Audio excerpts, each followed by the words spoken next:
এই কেকটা ডেলিভারি দেওয়ার আর মাত্র 1 ঘন্টা ছিল আমার হাতে। এর মধ্যে আমি খুঁজে পাচ্ছি না আমার ব্রেড নাইফ। আমি বড় কেকের ক্ষেত্রে সবসময় ব্রেড নাইফ দিয়ে ফিনিশিং এনে থাকি, আমি ছোট ব্রেড নাইফ দিয়ে করতে পারি না। যেহেতু ওইটা খোঁজার পরও পাচ্ছিলাম না, তাই আমি ট্রাই করছিলাম এইটা দিয়ে করার। যতটুকু পারছি উপরে ফিনিশিং আনছি। পরে ভাবতেছি সময়টা শুধু যাবে, পারফেক্ট ফিনিশিংটা আনতে পারবো না, তাই আমি স্পাইরাল ডিজাইনটা করে দিলাম। তাড়াহুড়োর মধ্যে করতেছিলাম, তাই স্পাইরাল ডিজাইনটাও করতে একটু সময় লাগতেছিল। কেকটা যেহেতু কাস্টমাইজ ছিল না, তাই আমি আমার ইচ্ছা মতো ডিজাইন করে দিলাম।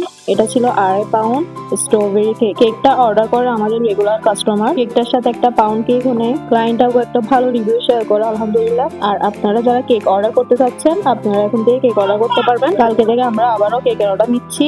এই বৃষ্টির দিনে ডেলিভারি দেওয়া অনেক ঝামেলা, আর রেগুলার প্রাইস থেকে ডেলিভারি চার্জটা একটু বেশি, তাই যারা পিক আপ পয়েন্ট থেকে নিয়ে যাবেন নিয়ে যেতে পারবেন। পিক আপ পয়েন্ট থেকে নিয়ে গেলে ডেলিভারি চার্জ দিতে হয় না। আমাদের pick up point EPZ New Mooring, Chittagong বন্দর আইডিয়াল স্কুল, এখানে আসলে হবে। আল্লাহ হাফেজ সবাইকে, এতক্ষণ সাথে থাকার জন্য ধন্যবাদ।